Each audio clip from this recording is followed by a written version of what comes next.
So welcome back to another episode, and today I just want to talk about Starlink.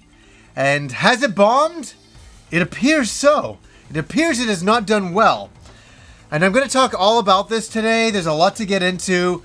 This is coming from Ubisoft themselves, from their website, and I'm going to read a couple of parts of this. I read this last night, and I really want to come in and talk about it, because there's a lot I want to talk about with Starlink, and maybe why it failed, and why it didn't do well, and how they can maybe fix that. So let's go, and I'm just going to read some excerpts here from this. This is what they're saying. It's the Starlink Battle for Atlas production update. Despite the immense and continuous support from our players, the sales of Starlink Battle of Atlas fell far below our expectations. Consequently, we recently made the decision to not release any additional physical toys for the spring update and in the future. As part of our effort to do right by our passionate and dedicated community, we are currently hard at work on our biggest update to the game so far, and we are pleased to tell all of you that there will be new digital ships, pilots, and weapons to collect. So there is going to be more stuff in the future. What happened? I'm going to go back to my review. I'm going to say this.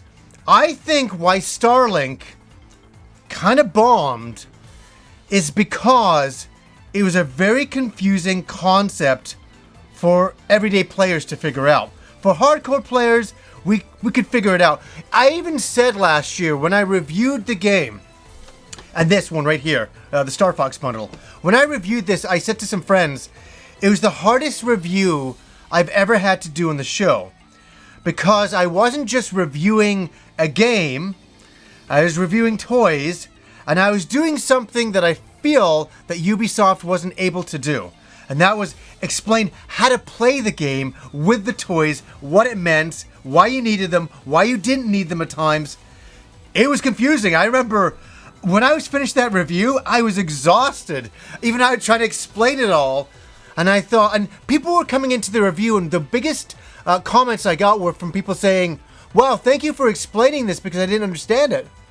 And it wasn't even, so what I ended up doing was not only a review, it was an explanation of how to play this game with the toys, where this should be known ahead of time through marketing and things like that, and I don't think it was.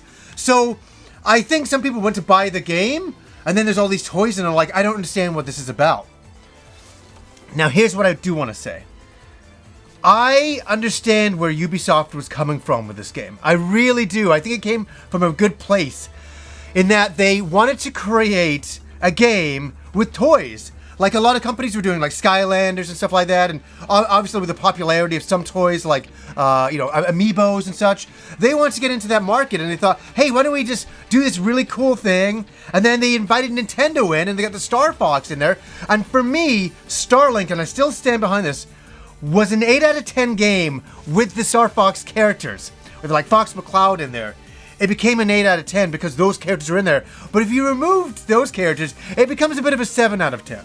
It really does. But I still enjoyed my time with the game. But it just was like, do we need these toys? Do we not need them? I was playing it and I had the toys on my controller and I'm like, is this a bit overkill? And I'm like, you know what? I think a lot of kids will like this. And I was always thinking about it a lot in that regard. But then I thought this. How many kids do I know that can afford all of those ships and all the pieces and all the pilots and weapons? I certainly never got that as a kid. I would have maybe got this and that's it. No extra weapons or anything like that. So I think people were confused. It's like, what was this? What is this trying to be? And then they were confused about the Star Fox angle and how that was only on the Nintendo Switch, and they didn't understand the big concept. And I think Ubisoft went in with a very big concept. They wanted to create something fun. They wanted to create this universe, and it's ambitious. And I do applaud them for the idea. I think it's a really fascinating concept. But when you started adding the toys into the mix, it's like, am I, because I was playing the game with just what I had, and I was having a great amount of fun. I also felt at times, well, why do I need these extra toys? And I think a lot of other people were saying that as well. And I went in, why I wanted to talk about this today, I went into Toys R Us, because Toys R Us is still available in Canada here. The stores are still here. They're not in the States anymore, but they've never left Canada because Canada's Toys R Us have done quite well. So I went in there about a month and a half ago, and I went over to the Starlink section and I took a photo, and everything was half off, and I knew then that this wasn't flying. And I was like, oh man, and I feel bad for the Starlink team that were trying to do something ambitious and try to do something wonderful and something fun. You know, for sure, it's to make money for a company, but I think the idea was to create something fun. That kids would be interested and have a good time with it and stuff like that. I don't think they're trying to make kids unhappy, for sure.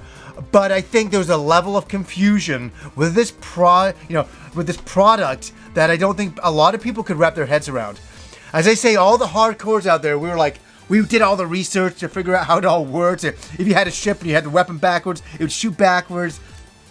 Those things we understood. But for the casual mom and pop going in there, and their kid says, I want Starlink. They're like, what is Starlink? And well, do I buy a ship? Is that it? Or do I have to buy the game? Are they separate? Are they together? That was the problem. And I think it wasn't explained enough. And I think maybe realistically, it should have been a little bit simpler. Maybe with just like one ship and you could just add weapons and maybe, I don't even know there. I think we live in such a time when there's so many toy products out there. There's so many video games. There's so many digital video games. There's so much media that this is a product that I think in the 90s and early 2000s would have done really well. I think it would have found a bigger market. But in today's market, I think it kind of got lost in the shuffle, and it was a very confusing product that I think a lot of people didn't quite understand what it was all about. So what do you guys think about Starlink, the battle for Atlas? Let me know down below. The great news is that Ubisoft is not abandoning this. They're going to still keep on doing updates and keep giving players more weapons and stuff, but it'll all be digital. So that's kind of a cool thing. So it's still there. But in a way, it is a sad thing that this didn't take off and there will be no more new ships and ambitious projects with it in the future. It was something that Ubisoft was trying to do well with, and they kind of did a misstep, and the consumers didn't know quite what to make of it, and they didn't quite buy into Starlink, the Battle of Atlas, the way they were hoping. And that's really unfortunate. It really is, because I see the fun of what they were trying to create. So anyways, guys, until next time.